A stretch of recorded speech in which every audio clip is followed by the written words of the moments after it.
Saimum series ৭ হুইউইঘুরের হৃদয় পর্ব ৭। গাড়ি start দিয়ে লুঝি আহমদ মুসার দিকে তাকিয়ে বলল, স্যার, প্রাচীন বর্ণের যে সিম্বলটা আপনি দেখালেন সেটা আমি এর আগেও দেখেছি। দেখেছ? কোথায়? বলল আহমদ মুসা। বাবার সোনার আংটিতে এ সিম্বল আছে, লুঝি বলল। চমকে উঠল আহমদ মুসা। সঙ্গে সঙ্গেই সাবধান হল আহমদ মুসা। প্রকাশ হতে দিল না তার চমকে উঠা ভাবটা। বলল, নিশ্চয় তার ওটা কেনা আংটি? হ্যাঁ, বাবার অনেকগুলো আংটি আছে, এক এক সময় এক একটা পরেন। তবে সিম্বলিক আংটিটাই তার বেশি পছন্দ। সফর ধরনের কোথাও গেলে তিনি ওই আংটি পরেন, লুঝি বলল। সিম্বলটা কি তা কি তোমার বাবা জানেন? বলল আহমদ মুসা। আমি আগে মনে করতাম ওটা বাবা বা কারো নামের আদ্যাক্ষর হবে। একদিন আমি জিজ্ঞাসা করেছিলাম। উত্তরে তিনি বড় মামার মতোই বলেছিলেন যে আমাদের আদি ভাষার প্রথম পবিত্র বর্ণ এটা। ইয়েলো নদী বিধৌত আমাদের এই শ্যানদং আদি ভাষার আদিভূমি, লুঝি বলল। আবারও আহমদ মুসার চমকে উঠার পালা। তাই তো, এই শ্যানডং রাজ্যের মধ্য দিয়েই ইয়েলো নদী, ইয়েলো সাগর, যা পিত সাগরে গিয়ে পড়েছে। এই ইয়েলো নদী অববাহিকায় তো উজিয়া জাতিগোষ্ঠীর হানজু ভাষার জন্ম, বলল আহমদ মুসা। হ্যাঁ লুঝি, তোমার বড় মামাও বলেছেন সিম্বলটা ঐতিহ্যবাদী হবে, কিন্তু মুখে এই কথা বললেও ভাবছিল আহমদ মুসা। মিলিয়ে দেখছিল শ্যানডংয়ের জিরো শহরে আসার পর যা ঘটেছে। অঙ্ক মিলাতে গিয়ে প্রবল অস্বস্তি ও সন্দেহের পুঞ্জীভূত মেঘ মনের আকাশে দানা বেঁধে উঠল। লুজির বড় মামা অধ্যাপক হুয়াংয়ের এখানে আসার সময় যে ভয়াবহ আক্রমণটা হল, সেখানে এসে চিন্তাকেন্দ্রীভূত হল আহমদ মুসার। লুজির বাড়ি থেকে বের হওয়ার পর ওরা নিশ্চয় আহমদ মুসাদের পিছু নিয়েছিল। তার মানে ওরা জানত আহমদ মুসা লুজির ওখানেই আছে। কোনো সুযোগ পাবে আহমদ মুসার উপর চড়াও হবার এই আশাতেই ওরা ওতে পেতেছিল। কি করে তারা আহমদ মুসার সেখানে থাকার ব্যাপারে নিশ্চিত হল? অনেক প্রশ্ন, অনেক সন্দেহ আহমদ মুসার মনে দানা বেঁধে উঠল। আহমদ মুসার মনে প্রশ্ন, লুজিকেও ওরা মেরে ফেলতে চেয়েছিল কেন? ওরা ব্যর্থ হবার পর এখন ওদের কি পরিকল্পনা? আহমদ মুসার মনে অনেক জরুরি কথা এসে ভিড় জমাল। তাকালো আহমদ মুসা লুজির দিকে। বলল, লুঝি, গাড়িটা কি আশেপাশে কোথাও পার্ক করা যাবে? তাকালো লুঝি আহমদ মুসার দিকে। তার চোখে মুখে বিস্ময়। বলল, করা যাবে। পার্ক করব? হ্যাঁ, বলল আহমদ মুসা। লুঝি রাস্তা থেকে গাড়ি সরিয়ে নিয়ে একটা টিলার পাশে গাড়ি দাঁড় করাল। কিছু ঘটেছে কি স্যার? আমরা কি নামব গাড়ি থেকে? জিজ্ঞাসা লুঝির। না লুঝি, গাড়িতে বসেই আলাপ হবে, বলে আহমদ মুসা একটু থামল। সঙ্গে সঙ্গেই আবার বলে উঠল, ভাবছি আমি লুঝি, তোমার বাড়ি এখন নিরাপদ কিনা। কেন ভাবছেন এমন? লুঝি বলল। আহমদ মুসার সন্দেহের সব কথা বুঝিয়ে বলল লুঝিকে। শুনে লুঝি বলল, ঠিক স্যার, আমার বাড়ির আশেপাশে কোথাও ওরা অত পেতে ছিল। ওরা জানত যে আপনি আমার বাড়িতে আছেন। তারপর আমাদের ফলো করে আমাদের উপরও আক্রমণ করে। আক্রমণে চূড়ান্ত ব্যর্থ হবার পর আবার আপনাকে ধরার জন্যে আমার বাড়ির আশেপাশেই ওরা অত পাতবে, এটা স্বাভাবিক। ঠিক স্যার, আমার বাড়ি এখন আর নিরাপদ নয়। মুহূর্ত কয়েকের জন্যে থামল লুঝি, একটু ভাবল, বলল, স্যার, আপাতত আপনাকে আমার হোটেল স্যুটে নিয়ে যাচ্ছি। ওই হোটেল স্যুটের খবর আমার পিএসও জানে না, অন্য কেউ জানে না। যখন আমি নিরিবিলি সময় কাটাতে চাই তখন ওখানে উঠি, অন্য নাম নিয়ে থাকি। আপনাকে ওখানে রেখে বাড়ি গিয়ে দেখব ওদিকের কি অবস্থা। দরকার হলে বাবাকে সব বলে আমাকে তার সাহায্য নিতে হবে। আজকের ঘটনা শুধু আপনাকে মারার অভিযান ছিল না, আমাকে ওরা মারতে চেয়েছিল। দেখছি ওরা ড্র্যাগনের চেয়েও হিংস্র ভয়ঙ্কর। বলেই লুঝি গাড়ি স্টার্ট দিতে যাচ্ছিল। আহমদ মুসা তাকে নিষেধ করে বলল, লুঝি, আমি মোটামুটি সুস্থ, স্বাধীনভাবে চলাফেরা করতে সক্ষম। আমি চলে যেতে চাই লুঝি, তোমাকে আমি ইতিমধ্যেই অনেক সন্দেহ সংকটে জড়িয়েছি। লুঝি কিছু বলল না। চমকে ওঠার মতো আহমদ মুসার দিকে একবার তাকিয়ে মুখ নিচু করল। নীরব লুঝি। আহমদ মুসাও নীরব। বেশ সময় পরে মুখ না তুলেই লুঝি বলল, আপনি আহমদ মুসা? সামান্য লুঝি আপনাকে আটকে রাখবে কেমন করে? কিন্তু এভাবে আমি আপনাকে যেতে দেব না। লুঝির বাধো বাধো গলা অবশেষে কান্নায় রুদ্ধ হয়ে গেল। বিব্রত আহমদ মুসা। লুঝি এভাবে কেঁদে ফেলবে আহমদ মুসা তা আশা করেনি। আহমদ মুসাও সঙ্গে সঙ্গে কিছু বলতে পারল না। লুজি নিজেকে একটু সামলে নিলে আহমদ মুসা বলল, লুজি, তুমি সবই বুঝতে পারছ। তোমাকে শক্ত হতে হবে। সংকট আমাদের সামনে অনেক বড়। সংকট আরও বাড়িয়ে লাভ কি? মুখ না তুলেই লুজি বলল, আমাকে সময় দিন, বাবাকে সব বলে দেখি। ঠিক আছে লুঝি, আমি হোটেল স্যুটে উঠব। আমি কিন্তু তোমার নিরাপত্তা নিয়েও উদ্বিগ্ন লুঝি। এই উদ্বেগ নিয়ে আমাকে ফেলে যাবেন কি করে? বলল লুঝি মুখ না তুলেই।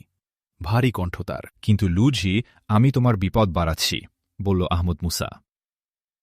সেজন্যই বললাম, আমি বাবার সাহায্য চাইব, আমাকে সময় দিন, লুঝি বলল। আমি তোমার কথা মেনে নিয়েছি লুঝি। এবার তাহলে গাড়ি স্টার্ট দাও। আগের রাস্তা নয়, ভিন্ন রাস্তা দিয়ে চলো হোটেলে, বলল আহমদ মুসা। ধন্যবাদ বলে মুখ ঘুরিয়ে নিয়ে চোখের জল মুছে গাড়ি স্টার্ট দিল লুঝি। চলছে গাড়ি। লুজির মুখ ভারী। এখনও সে স্বাভাবিক হতে পারেনি। লুঝি, তুমি কি বেশিরভাগ সময় জিবেরা শহরের এই বাড়িটাতেই থাকো? জিজ্ঞাসা করল আহমদ মুসা। না স্যার, আমি বেশিরভাগ সময় পরিবারের অন্যান্যদের মতো বেজিংয়ের বাড়িতে থাকি, বিশেষ করে বিশ্ববিদ্যালয় খোলা থাকলে। ছুটিতে এখানে আসো, বলল আহমদ মুসা। কোনো কোনো সময় শীতের ছুটিতে আসি, আর গ্রীষ্মের ছুটিতে যাই উদাং মাউন্টেন্সের বাড়িতে, লুজি বলল। উডাংশান মানে উডাং পর্বতে তোমাদের বাড়ি আছে? বলল আহমদ মুসা। উডাংশান বাবার খুব প্রিয়। ওখানে আমাদের 4টা বাড়ি আছে, পার্পল ক্লাউড টেম্পল, গোল্ডেন হল, উঝেন প্যালেস এবং নানজান নানিয়ান টেম্পল এলাকায় আমাদের সে বাড়িগুলো, লুজি বলল। উডাং পর্বতে কি প্রাইভেট বাড়ির অনুমতি আছে? আমি তো শুনেছি ওটা মন্দির এলাকা, তাদের নানা রকমের নানা সময়ের মন্দিরে ভরা এলাকাটা। হ্যাঁ তাই, তবে মন্দির ছাড়াও প্রাইভেট বাড়ি প্রাচীনকাল থেকে আছে। নতুন বাড়ি তৈরির সুযোগ সেখানে নেই। প্রাচীন প্রাইভেট বাড়িগুলি হস্তান্তরিত হয়ে আসছে। তবে পাহাড়ের নিমাঞ্চলে নতুন নতুন বসতি গড়ে উঠছে, লুঝি বলল। ধন্যবাদ। উডাং সত্যিই মনোমুগ্ধকর পাহাড়ি অঞ্চল, বলল আহমদ মুসা। উডাংয়ে যাবেন স্যার, নিয়ে যাব আমি, লুঝি বলল। তার চোখে মুখে আনন্দ উপচে পড়ছে। এখন নয় লুঝি, সংকট কেটে যাক, যাব একসময়, কিন্তু চিনব। কেমন করে তোমাদের বাড়ি? বলল আহমদ মুসা।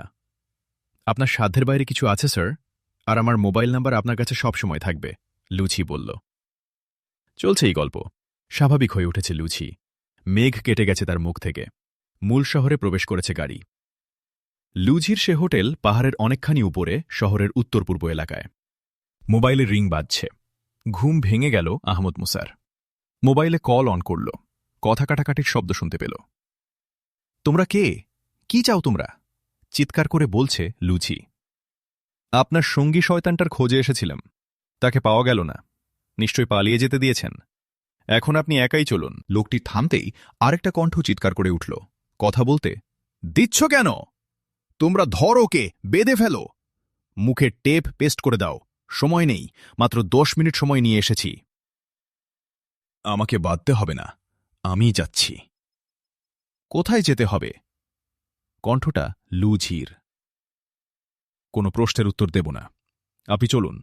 আর শুনুন, হইচই করার চেষ্টা করবেন না বাইরে বেরিয়ে। কেউ সাহায্য করতে আসবে না।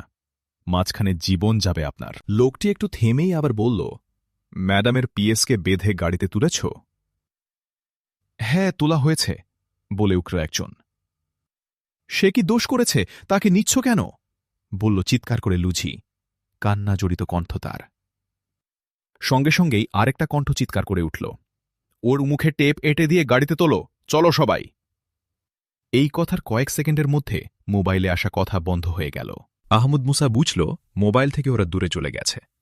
আক্রান্ত হবার সময় নিশ্চয়ই লুঝি আমার নাম্বারে মোবাইল করে আড়াল মতো কোনো স্থানে মোবাইল ফেলে দিয়েছিল। মনে মনে ধন্যবাদ দিল লুঝিকে। চরম বিপদকালেও সে তার অবস্থার কথা আমাকে জানাবার ব্যবস্থা করেছে। আহমদ মুসা বিছানায় উঠে বসল। ঘড়িতে দেখল 3:30 বাজে।